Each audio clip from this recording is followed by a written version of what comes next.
Hello dear students. उदर रोग में पिछली पीपीटी में उदर रोग के बारे में बता रहा था, जिसमें मैंने निदान सामान्य उदर रोग के निदान, पूर्व रूप और लक्षण के बारे में बताया था। इसी में मैं अलग अलग उदर रोगों के निदान और विशिष्ट लक्षण के बारे में बता रहा था, जिसमें हमने वात, पित्त, कफ, सन्निपातज, प्लीहा-उदर, बद्ध-उदर और छिद्र-उदर के बारे में हो गया था। निदान और विशिष्ट लक्षण। छिद्र-उदर में मैंने बताया था शर्करा, दष्ट, शर्करा, तृण, काष्ठा, अस्थि, कंटकई, अन्न संयुक्तई। बद्ध-उदर के बाद ये छिद्र-उदर का सिम्टम्स है, और बद्ध-उदर का भी मैंने डिस्क्रिप्शन कर दिया था। बद्ध-उदर में मैं थोड़ा सा उसमें और ऐड करना चाहता हूँ। बद्ध-उदर में आंत के अंदर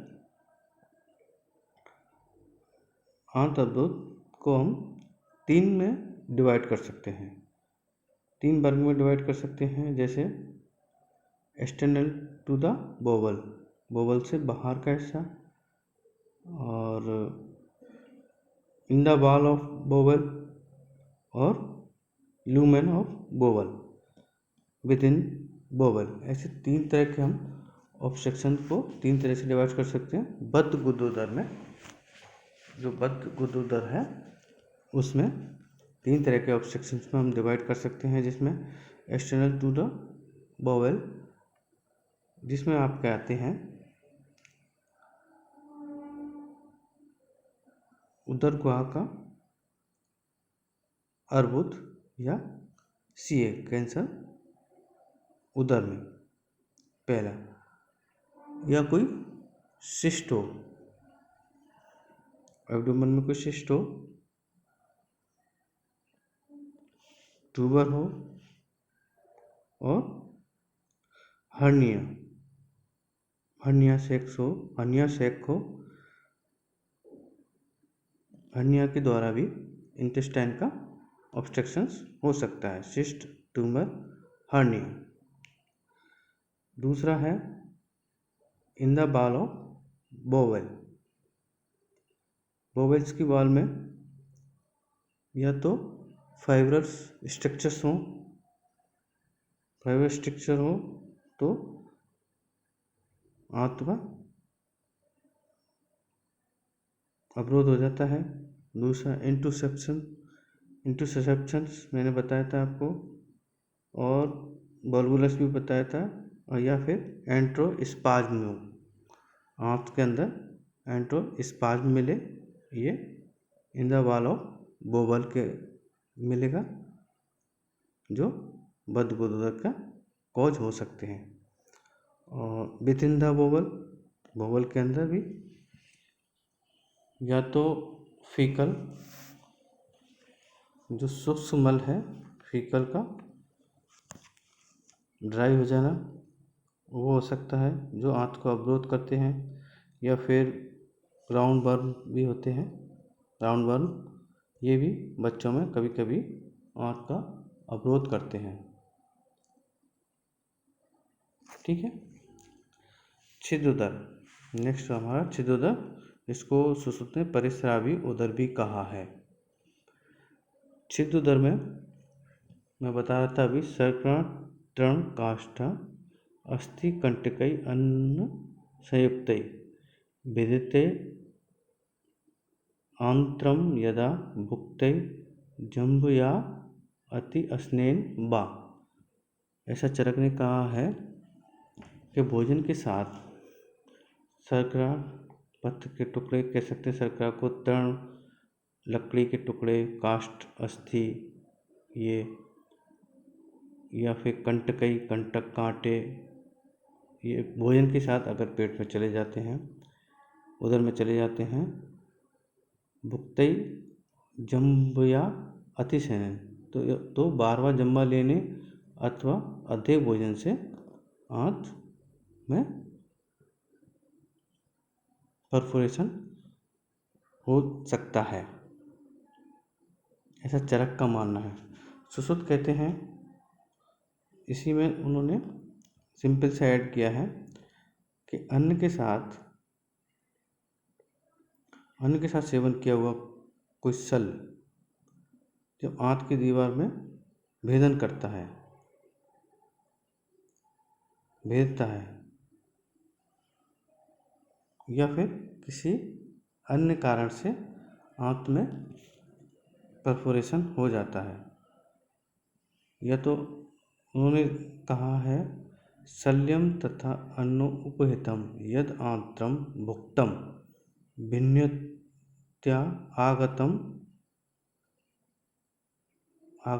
अन्यथा वा, या तो शल्य खाने के साथ हो, आंत का भेदन करे, या फिर अन्य किसी कारण से आंत का भेदन हो जाए, परफोरेशन हो जाए, तो ये छिद्रोदर की संप्राप्ति है, कारण संप्राप्ति। इस प्रकार आंत में परफोरेशन हो जाता है, तो आंत में परफोरेशन होने के बाद उस आंत से अन्य रस का आंत से बाहर निकलने लगता है, जैसे गुदा और आंत उस रस से भर जाती है, तो ये छिद्रोदर रोग की उत्पत्ति में कारण है। छिद्रोदर के सिम्टम है कि छिद्रोदर में प्राय नाभि के नीचे कलेक्शन होता है अन्य रस का, जिसके अनुसार जो स्राव रहता है, अन्य रस का जो स्राव है, उसका उन्होंने स्पेसिफिकेशन दिया है। सालोहित नील पीत पिच्छल कुणप गंध्य आम वर्ष उपवेशते। रोगी को लाल, नीला, पीला, चिपचिपा, पिच्छल, कुणप गंधी, कच्चा पुरीस आता है। इसके बाद और क्या सिम्टम मिलते हैं उसमें? हिक्का, श्वासकाश, तृष्णा, प्रमेय, आरोचक, अविपाक, दौर्बल्य से पीड़ित रहता है। हिक्का, काश, श्वास, तृष्णा, प्रमेय, अरुचि, अविपाक और दुर्बलता से पीड़ित होगा। ये इनके इसमें परफोरेशन में सिम्टम्स मिलेंगे। छिद्रोदर या इसको परिस्रावी उदर भी कहा है। इसके बाद जलोदर का निदान। इसने पीतस्य मंदाग्ने क्षीणस्य अति केशस्य वा अति अम्बुपान अन्न नष्ट अग्नौ मारुत क्लोम्ने संस्थिता सोत्सु रुद्ध मार्गेषु कफस्य उदक मूर्छिता वर्धयेताम तदैव अम्बु सौस्तना उदराय तौ। ऐसा चरक ने कहा है। इसका अर्थ है कि स्त्री पीने के बाद अथवा मंदाग्नि वाले पुरुष या दुर्बल या अत्यंत त्रस्त व्यक्ति अधिक मात्रा में जल का सेवन करते हैं तो उनकी जठराग्नि नष्ट हो जाती है। अति अम्बुपान अन्न नष्टै अग्नु, उनकी अग्नि नष्ट हो जाती है। इसके कारण क्या होता है? मारुत क्लोमनी संस्थित है। फलस्वरूप क्लोम नलिका में रहने वाली वायु और स्रोतों के रुक जाने के कारण सोत्सु रुद्ध मार्गेषु, इनके रुक जाने के कारण जल मिश्रित कफ ये दोनों रुक जाने के कारण जल मिश्रित कफ ये दोनों उस जलीयांश को उदर में वृद्धि करते हैं, जिससे जलोदर रोग की उत्पत्ति होती है। जो व्यक्ति स्नेहपान यहाँ पे दिया, स्नेह पीतस्य मंदाग्नि, स्नेहपान से यहाँ पे है स्नेहपान, अनुवासन बस्ती, बमन विरेचन अथवा निरूह के तुरंत पश्चात, इसके तुरंत बाद क्या करना? पंचकर्म के तुरंत बाद हमें संसर्जन क्रम होना होता है। संसर्जन क्रम के बिना ही शीतल जल का पान करते हैं। शीतल जल का पान सेवन करते हैं तो जलवायु से दूषित हो जाते हैं और दूषित होने के कारण ये जलोदर की उत्पत्ति होती है। इसमें क्लोम में स्थित वायु और स्रोतों का अवरोध होने से जल मिश्रित कफ दोनों का कलेक्शन हो जाता है, उदर रोग की उत्पत्ति होती है। और सिंपल डेफिनेशन है जलोदर की, an accumulation of serous fluid in the peritoneal cavity is called ascites. Accumulation of serous fluid, इसके कुछ कई कारण होते हैं। हार्ट डिजीज है, कार्डियक फेलियर है, हाइपरप्रोटीनीमिया है, एनीमिया है, नेफ्रोटिक सिंड्रोम है, पोर्टल हाइपरटेंशन है और ट्यूबरकुलोसिस पेरिटोनाइटिस भी है। ये कुछ इसके कॉज होते हैं। इनमें जलोदर की उत्पत्ति होती है।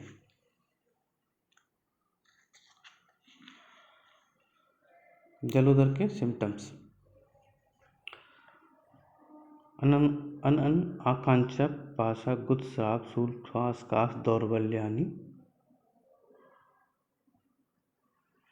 खाने की इच्छा का न होना, पिपासा, गुस्से, जल, श्राप, शूल, श्वास, काश, दुर्बलता, उदर के ऊपर भाग में नाना प्रकार के नाना वर्ण राजी शिरा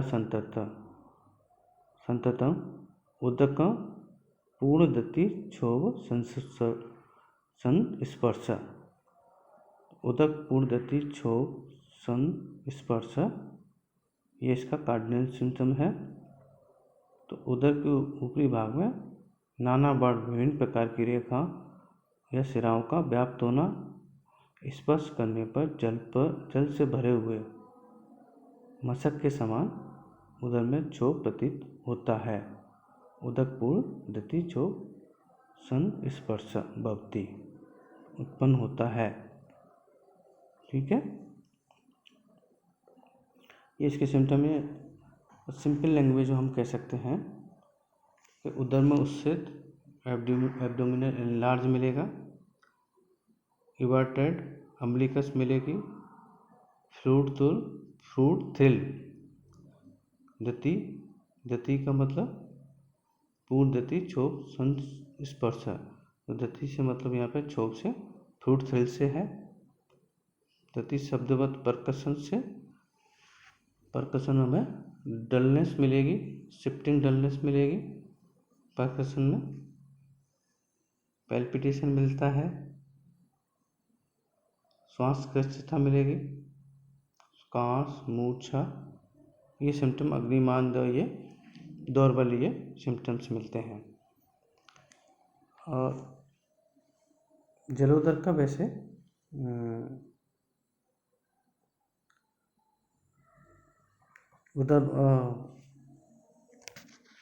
उदक व सोतस में वर्णन किया गया है, तो उसका पूर्ण डिस्क्रिप्शन उदक व सोतस के व्याधियों में किया जाएगा। यहाँ एक छोटा सा डिस्क्रिप्शन है जो उदर के प्रकार में जलोदर का दिया है, इसलिए इसका निदान और विशेष लक्षण बताना है। बाकी पूर्ण डिस्क्रिप्शन उदक व सोतस में है। जलोदर का उत्पत्ति में मेन कारण हो सकते हैं, जैसे इंक्रीज हाइड्रोस्टैटिक प्रेशर इंट्रावेस्कुलरली, या फिर डिक्रीज्ड ऑस्मेटिक प्रेशर इंट्रावेस्कुलरली, और ड्यू टू हाइपरप्रोटीनीमिया होगा, इंक्रीज ऑस्मेटिक प्रेशर एक्स्ट्रावेस्कुलरली, और इंक्रीज लिम्फेटिक प्रेशर। ये मेनली 3-4 कारण हैं जो एसाइटिस डेवलप करते हैं। क्या है? एक तो इंक्रीज हाइड्रोस्टैटिक प्रेशर इंट्रावेस्कुलरली, या decreased osmotic pressure intravascularly due to hypoproteinaemia, या इंक्रीज ऑस्मेटिक प्रेशर एक्स्ट्रावेस्कुलरली और इंक्रीज लिम्फेटिक प्रेशर। ये मोटे मोटे कॉज एसाइटिस डेवलप में हो सकते हैं। कुछ स्थानीय विशेष डिजीज के हिसाब से इसमें जलोदर में अगर हृदय विकार के कारण जलोदर की उत्पत्ति है तो उसमें पेडल एडिमा मिलेगा और हृदय प्रदेश में भारीपन और पैल्पिटेशन मिलेगा। अगर रीनल जन है, अगर किडनी का कोई कारण है, वृक्क विकार जन जलोदर होता है तो अच्छी कोट में शोध मिलेगी, वो विशेषकर प्रातःकाल। विशेष सिम्टम है इसका, अगर नेफ्रोटिक सिंड्रोम से एसाइटिस डेवलप हुई है तो उसमें मॉर्निंग टाइम में अच्छी गोट में शोथ मिलेगा और मूत्रत्याग यूरिन का कम होगा। और पोर्टल हाइपरटेंशन से अगर है तो पेडल एडिमा मिलेगा, अग्निमांद मिलेगा, मल अवरोध मिलेगा, जॉन्डिस मिल सकता है और लिवर और स्प्लीन की वृद्धि मिलेगी। अगर 6 जन है ट्यूबरकुलोसिस एसाइटिस डेवलप होती है तो उसमें फीवर मिल सकता है, fever with evening rise temperature मिल सकता है, नाइट स्वेटिंग मिल सकती है और लिवर स्प्लीन इसमें पैल्पेबल नहीं मिलेंगे, नॉट पैल्पेबल। ये इसके जलोदर के आपको विशेष सिम्टम्स और ये मिल सकते हैं।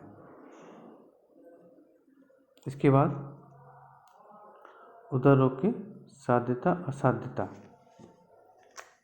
इसके बारे में नेक्स्ट पीपीटी में बताएंगे। Thank you.